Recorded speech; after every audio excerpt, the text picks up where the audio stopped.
नमस्कार, स्वागत है आपका जेजेएन न्यूज में। मैं हूं आपके साथ पूजा।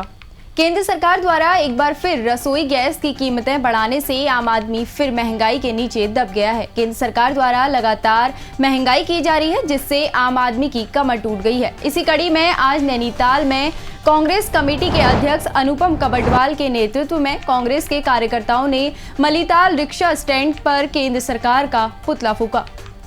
इस दौरान कार्यकर्ताओं ने केंद्र सरकार के खिलाफ जमकर नारेबाजी की और नगर अध्यक्ष अनुपम ने कहा कि केंद्र सरकार द्वारा लगातार महंगाई के नए रिकॉर्ड स्थापित किए जा रहे हैं। महंगाई के कारण आज आम आदमी का जीना मुश्किल हो गया है। उन्होंने कहा कि कांग्रेस महंगाई को लेकर सड़क से सदन तक आंदोलन करेगी। जगह जगह केंद्र सरकार और राज्य सरकार के पुतले फूके जाएंगे।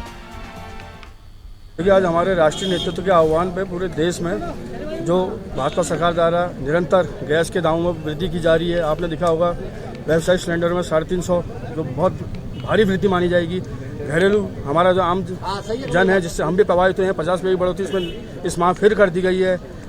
अब बहुत हुई महंगाई की मार। अब की बार भाजपा जिस नारे के संग आई, उस नारे का तमाचा मारते हुए इस सरकार ने जिस तरफ से जनता के मुँह में करारा तमाचा मारा है, जिस रोजगार में आत्मनिर्भर बनने के लिए हमारे युवाओं को ये प्रेरित करते थे, वही पकौड़े किसमें तलेगा हमारा वो युवा, क्योंकि अब गैस के दाम व्यावसायिक जो है 350 रुपये, जिस पर रोजगार पाता था युवा, उतनी भारी वृद्धि की है। इन सब मांगों को लेकर आज पूरे प्रदेश में हम सब नैनीताल में हमारी नगर कांग्रेस कमेटी नैनीताल इस महंगाई की मार के विरुद्ध, इस रसोई गैस में बड़ी बढ़ोतरी के विरुद्ध आज सड़कों में उतरी हुई है और भाजपा सरकार की।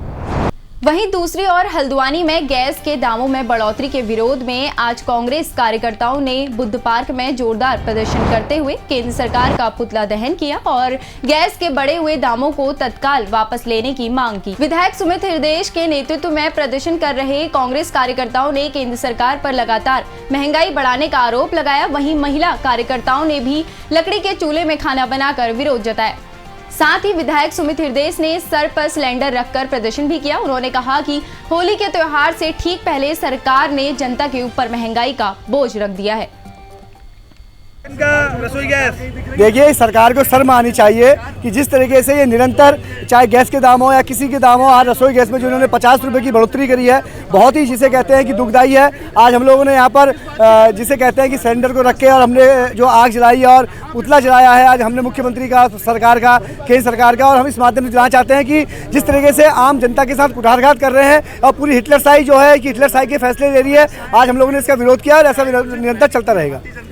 आज किस तरह का प्रदर्शन किया आपने? नहीं, देखिए, ये ऐसी निर्मम सरकार है कि लगातार बेरोजगारी बढ़ती जा रही है देश में, लगातार अर्थव्यवस्था डूब रही है, उसके बावजूद गैस जो किचन तक की मार है, वहाँ तक ये कष्ट पहुँचाने का आम जनता को कार्य कर रही है। तो हमारी सरकार से मांग है कि आपको इतना भारी जो जनमत मिला है, आप उस जनमत का कम से कम ये सम्मान करिए कि गैस की जो रसोई सिलेंडर गैस है, जैसे आप देख रहे हैं हमारे जो कांग्रेस शासित प्रदेश है, वहाँ गैस के सिलेंडरों में सब्सिडी दे रही है। तो राज्य सरकार से भी हम मांग करते हैं कि अगर केंद्र सरकार आपकी नहीं सुन रही है तो कम से कम राज्य की सरकार इस सिलेंडर पे अवश्य सब्सिडी दे। देखिए, भारतीय जनता पार्टी में सरकार में आने से पहले जो सपने दिखाए थे और उसमें 450 रुपये गैस के दाम थे, लेकिन आज भारतीय जनता पार्टी इतनी संवेदनहीन हो चुकी है कि दो गैस के दाम बढ़े, तेल के दाम अंतर्राष्ट्रीय मार्केट में गिरे हुए हैं।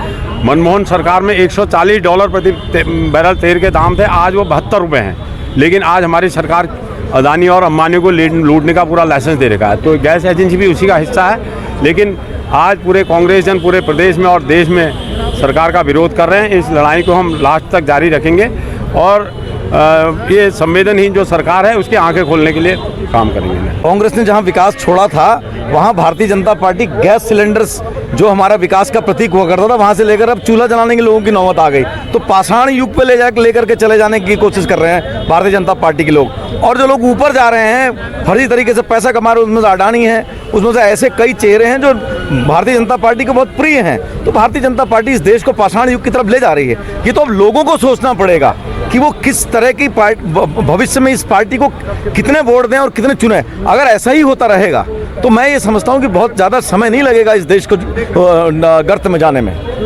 देखिए, ऐसा है ना कि कांग्रेस का एक जिम्मेदार विपक्ष के नाते विरोध करना बनता है और उसको विरोध करना चाहिए।